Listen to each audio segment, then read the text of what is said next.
Hello and welcome back to kings commerce zone. So दोस्तों, आज हम क्वेश्चन नंबर 311 से शुरू करने वाले हैं। आज भी हम 20 क्वेश्चन कवर करेंगे और ये जो पीडीएफ हम डिस्कस कर रहे हैं ये आपको मिलेगी किंग्स कॉमर्स जोन की ऐप पर। उसी ऐप पर आपको 10 मॉक टेस्ट भी मिलेंगे अकाउंटेंसी के, जिसमें 500 क्वेश्चन हैं प्रैक्टिस के लिए विद एनालिसिस वीडियोज़, और साथ ही साथ एक फुल लेंथ टेस्ट सीरीज़ भी आपको उसी ऐप में अब अवेलेबल है। तो दोस्तों शुरू करते हैं आज क्वेश्चन नंबर 311 से। क्वेश्चन है, a company issues cheque to pay accounts payable, the effect of the transaction is to. एक कंपनी ने कुछ अकाउंट्स पेएबल थे, यानी कोई लाइबिलिटी थी, उसको पे करना था। इस ट्रांजैक्शन का इफेक्ट क्या होगा? Option A, increase assets and liabilities, कि हमारे एसेट्स इंक्रीज होंगे और लाइबिलिटीज़ भी इंक्रीज होगी। B, increase assets and decrease liabilities, की एसेट्स इंक्रीज होंगे, लाइबिलिटीज़ डिक्रीज होगी। C, decrease assets and liabilities, की एसेट्स और लाइबिलिटीज़ दोनों डिक्रीज होंगी। और D, increase asset and stock holders equity, assets भी इंक्रीज होंगे और इक्विटी यानी कैपिटल भी इंक्रीज होगी। देखिए दोस्तों, जब हम एक अकाउंट पेएबल यानी एक लाइबिलिटी पे करेंगे, ऑफकोर्स हमारी लाइबिलिटीज़ तो डिक्रीज होंगी, ठीक है। साथ ही साथ क्योंकि पे कैसे करेंगे, हम या तो कैश की फॉर्म में पे करेंगे या चेक की फॉर्म में पे करेंगे। इसका मतलब ये हुआ कि हमारे जो एसेट्स हैं वो भी डिक्रीज़ होंगे, तो दोनों ही डिक्रीज़ होंगे। तो इसलिए हमारा आंसर रहेगा, हमारी एसेट्स की भी डिक्रीज़ होगी और साथ ही साथ हमारी लाइबिलिटीज़ की भी जो है डिक्रीज़ होगी। चलिए दोस्तों, क्वेश्चन नंबर 312 पे चलते हैं। Question is what when is partnership act is enforce. Partnership का क्वेश्चन है कि पार्टनरशिप एक्ट कब एनफोर्स होता है। Option A, when there is no partnership deed. Option B, when there is partnership deed but there are difference of opinion between the partners. Option C, when capital contribution by the partners varies, और when the option D, when the partners salary and interest and capital R not incorporated in the partnership deed. देखिए, partnership deed आपको पता है कि एक written agreement होता है between the partners, और अगर वो रिटन एग्रीमेंट नहीं बना हुआ, रिटन में नहीं है, तो पार्टनरशिप एक्ट 1932 के रूल्स जो हैं वो एप्लीकेबल हो जाते हैं। तो वो कब होते हैं? जब पार्टनरशिप डीड नहीं बनी होती, when there is no partnership deed. तो A is the right answer. चलिए दोस्तों, नेक्स्ट पे मूव करते हैं। क्वेश्चन नंबर 313, और क्वेश्चन है, total amount of liability side includes the following. जो हमारी बैलेंस शीट की लाइबिलिटी साइड्स होती है उसमें क्या इंक्लूड होता है? ऑप्शन देख लेते हैं।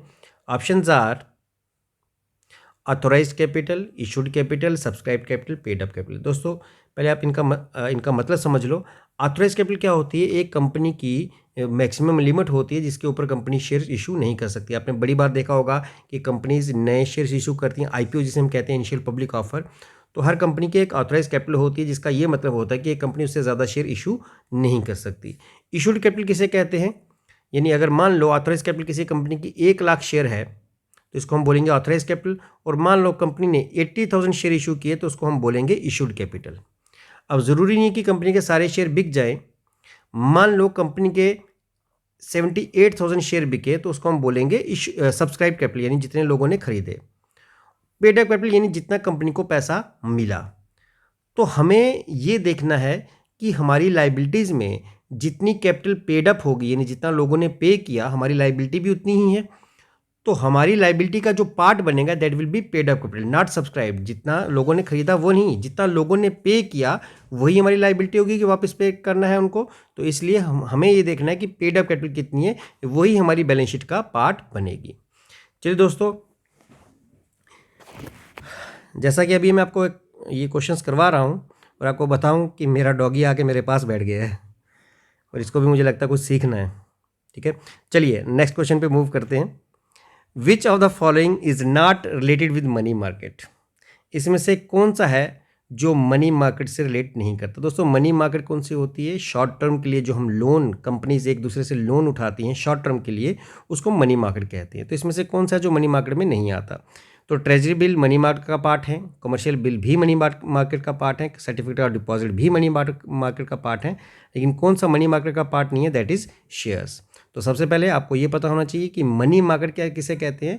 शॉर्ट टर्म लोन्स, जब एक कंपनी, बड़ी बड़ी कंपनीज जब किसी दूसरी कंपनीज को उठाती हैं तो उसको मनी मार्केट कहते हैं। तो उसके अंदर treasury bill, commercial bill, certificate deposit इसके एग्जांपल्स हैं, तो ये सब मनी मार्केट के अंदर आते हैं, लेकिन शेयर्स मनी मार्केट के अंदर नहीं आता। चलिए जी, next is overhead refers to. Overhead किसे कहते हैं? दोस्तों ओवरहेड्स का मतलब क्या होता है, जितनी भी हमारी जो इनडायरेक्ट कॉस्ट हैं उनको हम ओवरहेड्स कहते हैं। ठीक है, डायरेक्ट कॉस्ट आपने या डायरेक्ट एक्सपेंस सुने होंगे, प्रोडक्शन किसी प्रोडक्ट की मैन्युफैक्चरिंग पे जो एक्सपेंस आए वो डायरेक्ट है, और एक्सपेंस जो किसी प्रोडक्ट की मैन्युफैक्चरिंग पे नहीं आए तो उसको इनडायरेक्ट कहते हैं। तो बेसिकली ये कॉस्ट अकाउंटिंग का क्वेश्चन है, लेकिन आप सिंपल याद रखो कि ओवरहेड कॉस्ट किसे कहते हैं, जितनी भी इनडायरेक्ट कॉस्ट होती है। इनडायरेक्ट का कॉस्ट मतलब हो गया ऐसी कॉस्ट जो सीधा प्रोडक्शन से रिलेटेड नहीं है, जो कॉस्ट हमारी किसी पार्ट ऑफ प्रोडक्शन का हिस्सा बनती हैं, यानी जो हमने प्रोडक्ट बनाया उसके ऊपर जो खर्च आता है दैट इज़ डायरेक्ट कॉस्ट, और प्रोडक्ट बनने के बाद जो खर्च आता है उसको हम इनडायरेक्ट कॉस्ट बोलते हैं। तो ओवरहेड उसी इनडायरेक्ट कॉस्ट को हम क्या बोलते हैं, ओवरहेड्स भी बोलते हैं। So overhead refers to all indirect cost, चाहे वो मटेरियल की है, चाहे वो लेबर की है, चाहे वो अदर एक्सपेंस की है। चलिए दोस्तों, नेक्स्ट चीज़, reorder level is calculated as, reorder level को हम किस तरह से कैलकुलेट, जस्ट सेकेंड, हाँ जी, रीऑर्डर लेवल को हम किस तरह से कैलकुलेट करते हैं, उसका फॉर्मूला क्या है। तो ये आप सिंपल फॉर्मूला याद रखो, ज़्यादा डिटेल में जाने की अब ज़रूरत नहीं है। Maximum consumption into maximum reorder period होता है रीऑर्डर लेवल। तो ये बेसिकली बजटिंग का क्वेश्चन है, तो अगर आपने वो टॉपिक ढंग से पढ़ा हुआ है तो आपको समझ भी आ जाएगा। अभी मैं उस टॉपिक को एक्सप्लेन नहीं कर सकता, इतना टाइम है नहीं, तो सिंपल फॉर्मूला याद रखो, maximum consumption into maximum reorder period. चलिए दोस्तों, नेक्स्ट पे मूव करते हैं। The amount of credit sale can be computed from, हम क्रेडिट सेल को किस तरह से कैलकुलेट कर सकते हैं, ए टोटल डेटर अकाउंट बनाकर, बी टोटल क्रेडिटर अकाउंट बना के, सी बिल रिसीवेबल अकाउंट बना के, बिल पेएबल अकाउंट। जब हम क्रेडिट सेल की बात करते हैं तो जिसको हमने बेचा वो हमारे डेटर्स होते हैं, ये आपने बड़ी बार सुना होगा कि जिसको हम उधार में कोई चीज़ बेचते हैं वो हमारे डेटर्स हैं। तो अगर हमें क्रेडिट सेल निकालनी तो हमें क्या बनाना पड़ेगा, हमें डेटर अकाउंट बनाना पड़ेगा। A is the right answer. चलिए जी, next is balance in the bank statement shows ₹3000 debit. अब जो हमारी बैंक स्टेटमेंट है उसमें डेबिट बैलेंस है। एक चीज़ पहले आप ये याद रखो, हमारी बैंक स्टेटमेंट में जो डेबिट बैलेंस होगा हमारी वो कैश बुक का क्रेडिट बैलेंस होगा, उल्टा होता है। अगर बैंक में डेबिट बैलेंस है, कैश में क्रेडिट बैलेंस होगा। अगर कैश में डेबिट बैलेंस है तो बैंक का बैलेंस कौन सा होगा, क्रेडिट होगा, उल्टा होगा। ठीक है, तो सबसे पहले अगर हम बैंक स्टेटमेंट में डेबिट बैलेंस है, इसका मतलब ये ओवरड्राफ्ट है, या फिर इसको हम अनफेवरेबल या नेगेटिव बैलेंस भी कह सकते हैं। ठीक है, यानी ये अनफेवरेबल या माइनस में है balance. And there are deposit of ₹800 not yet credited, और एक डिपॉजिट है जो भी चेक हमने बैंक में डिपॉजिट किया था जो कि हमारे अकाउंट में अभी क्रेडिट नहीं हुआ, यानी वो पैसा अभी हमारे अकाउंट में डिपॉजिट नहीं हुआ। And unpresented cheque, unpresented cheque totalling of ₹500, यानी हमने किसी को चेक इशू किए थे लेकिन अभी तक वो बैंक में पेमेंट के लिए नहीं आए हैं। The balance in cash should be, cash book का बैलेंस क्या होगा। सबसे पहले आप ये सोचो कि ये समझो कि हमारे पास जो बैलेंस है, जस्ट ए सेकेंड, हमारे पास जो बैलेंस है वो 3000 का डेबिट यानी नेगेटिव बैलेंस है, और हमने चेक डिपॉजिट किए थे बैंक में। तो पहले आप इसको समझो कि हमारे पास दो बैलेंस हैं, दो बैलेंस होते हैं, कैश बुक का और एक पासबुक का।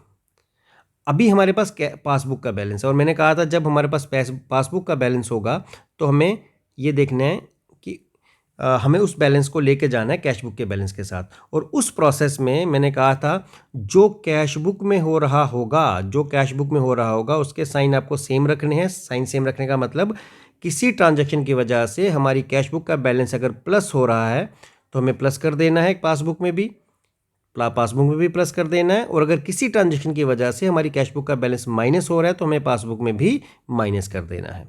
क्लियर है? तो अभी हमारे पास बैलेंस किसका है, पासबुक का। अब यहाँ पे अगर आप समझोगे तो क्या लिखा है, एक बार वापस क्वेश्चन पे आते हैं कि हमारे पास 3000 का डेबिट बैलेंस था यानी नेगेटिव बैलेंस है, और there are deposit of 8000 not yet credited, यानी हमारे पास 3000 का नेगेटिव बैलेंस है। एक मिनट पहले लिख लें, नेगेटिव बैलेंस है, ब्रैकेट में लिख रहा हूँ। तो हमने बैंक में चेक डिपॉजिट किए थे, जस्ट ए सेकंड मैं भूल गया कितने थे, हाँ 800 के। ठीक है, तो हमारे पास नेगेटिव बैलेंस है कितने का, 3000 का।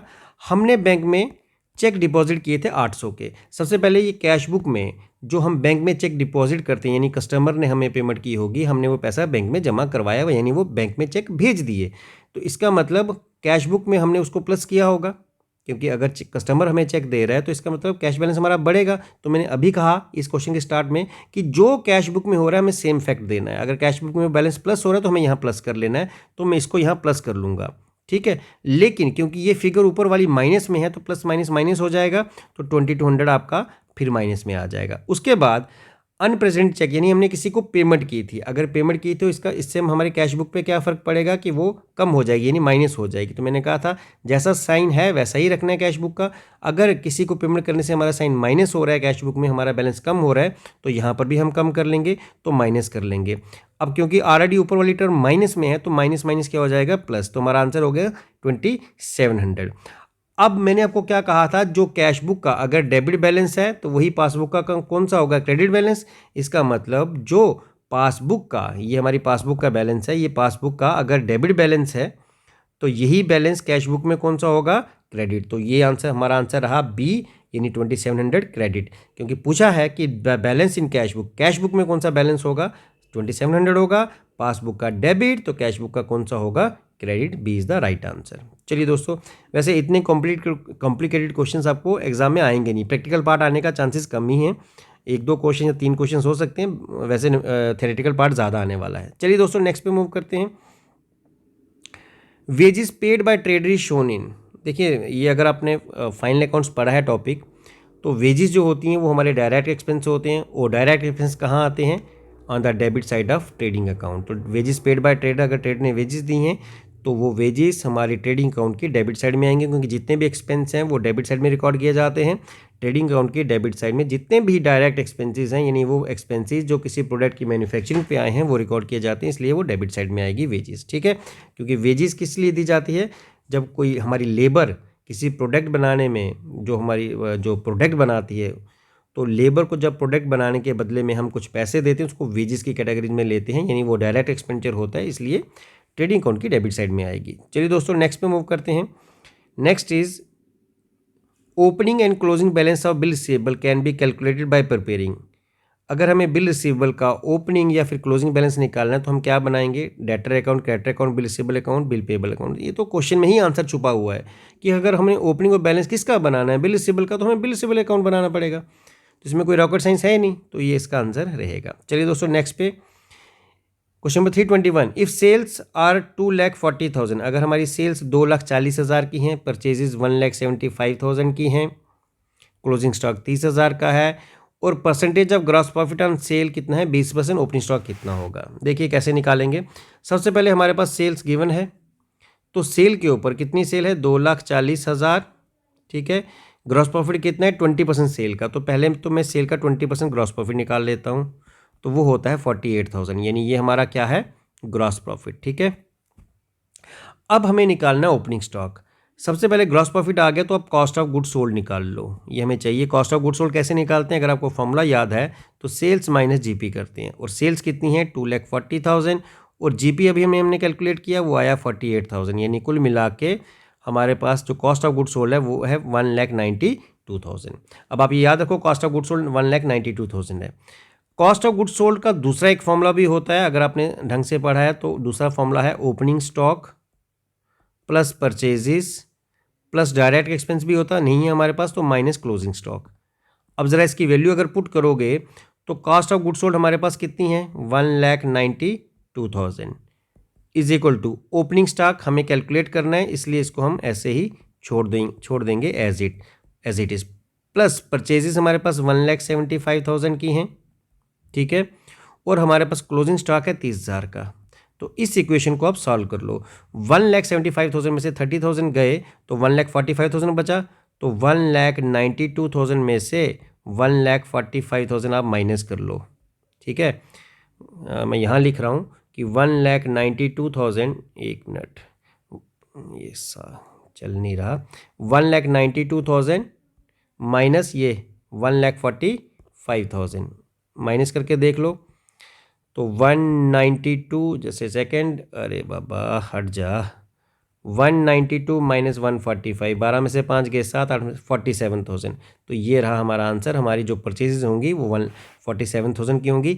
इस तरह के क्वेश्चंस भी आने के चांसेस कम हैं, तो आपको ज़्यादा डरने की ज़रूरत नहीं है कि इस तरह का क्वेश्चन आ गया तो क्या करोगे।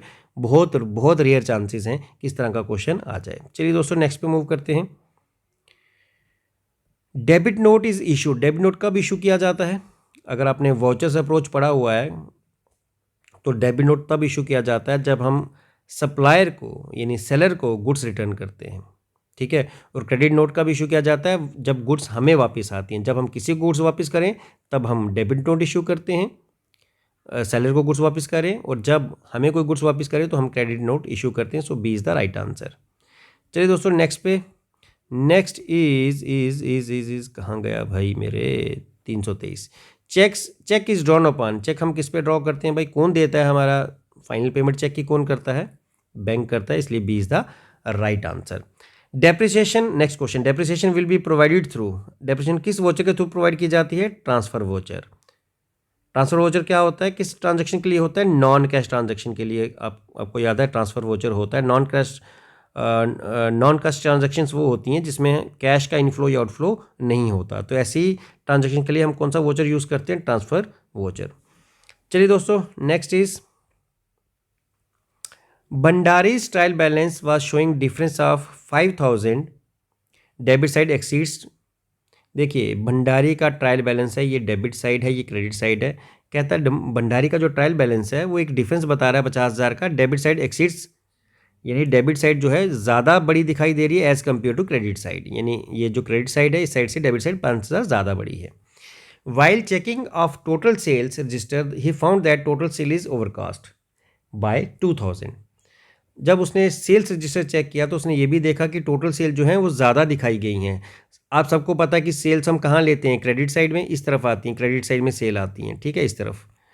लेकिन सेल्स भी 2,000 ज़्यादा दिखाई गई हैं। मतलब यहाँ जो भी सेल दिखाई गई होंगी वो 2,000 ज़्यादा है। मतलब ये वैल्यू अब 2,000 और कम करनी है, मुझे माइनस करनी है, मतलब 2,000 कम करनी है। After correction in cell register, अगर हम सेल रजिस्टर को करेक्ट करते हैं, what would be the difference in trial balance? Trial balance में कितना डिफरेंस हो जाएगा? देखिए 5,000 पहले से ही ज़्यादा थी। अब सेल्स हमारी क्रेडिट साइड में आती हैं। अगर सेल आप 2,000 हमारी और कम कर दोगे, इसका मतलब ये होगा सीधा सीधा कि ये साइड आपकी 7,000 रुपये ज़्यादा हो जाएगी, क्योंकि ऑलरेडी ये 2,000 साइड इससे और कम हो गई। इट मीन्स कि आपकी जो डेबिट साइड है वो exceeds by 7,000 is the right answer. चलिए दोस्तों नेक्स्ट पे। Customer duty will be shown in. Custom duty हम कहाँ शो करते हैं? तो सबसे पहले आपको ये बता दूं कि कस्टम ड्यूटी तो अब खत्म हो गया, जीएसटी आ गया, तो इस तरह का क्वेश्चन अब नहीं पूछा जाएगा। फिर भी अगर कस्टम ड्यूटी जो हम गुड्स इंपोर्ट करते हैं उस पर लगती है तो प्रॉफिट एंड लॉस अकाउंट में इसको दिखाया जाता है। Next, balance sheet shows. Balance sheet हमें क्या दिखाती है? प्रॉफिट एंड लॉस अकाउंट नहीं भाई, प्रॉफिट एंड लॉस अकाउंट तो हमारी इनकम स्टेटमेंट, ट्रेडिंग अकाउंट और प्रॉफिट एंड लॉस अकाउंट दिखाते हैं। तो बैलेंस शीट क्या दिखाती है? हमारी financial position. B is the right answer, ठीक है। चलिए जी नेक्स्ट पे मूव करते हैं। Gaining ratio means, gaining ratio का मतलब क्या है? गेनिंग रेशो का मतलब new share minus old share होता है। ये अगर आपने पार्टनरशिप पढ़ा है तो आपको पता होगा कि new share minus old share हमारी क्या होती है? गेनिंग रेशो, या new ratio minus old ratio हमारी क्या होती है? Gaining ratio. चलिए दोस्तों नेक्स्ट पे। Which accounting principle states that companies and owner should be treated as separate entities? बड़ी बार ये क्वेश्चन हमने पहले भी पढ़ा कि ओनर अलग है और जो बिजनेस है उसका अलग है। ये कौन सा प्रिंसिपल हमें बताता है? तो ये प्रिंसिपल बताता है हमें business entity concept. B is the right answer. चलिए जी next. In GST both central and state government have simultaneous power to levy GST on कौन सी गुड्स पर? इंट्रास्टेट या इंटरस्टेट? इसका शायद आंसर पीछे मैंने बी है उसमें दिया हुआ, लेकिन इसका आंसर एक्चुअल आंसर है इंट्रास्टेट सप्लाईज ओनली। तो जब इंट्रास्टेट सप्लाईज होती हैं यानी एक स्टेट से दूसरी स्टेट पे गुड्स हम सप्लाई करते हैं, तो उस केस में सेंट्रल और स्टेट गवर्नमेंट जो है दोनों के टैक्स लगते हैं जीएसटी फॉर्म में, central goods and service tax and state goods and service tax. और किस में? Interstate supplies only. इंटरस्टेट में आईजीएसटी लगता है। इसमें कौन सा लगता है? IGST, integrated goods and service tax, और बाकी में इंटरस्टेट में लगता है सीजीएसटी एंड एसजीएसटी। सो इस केस में ए इज़ द राइट आंसर। हाँ, आंसर की में शायद इसका आंसर बी दिया है तो जो कि गलत है। तो ये थे दोस्तों आज के एमसीक्यूज। इसके आगे 20 MCQs हम कल के सेशन में करेंगे। आज के लिए इतना ही। थैंक यू दोस्तों, थैंक यू वेरी मच।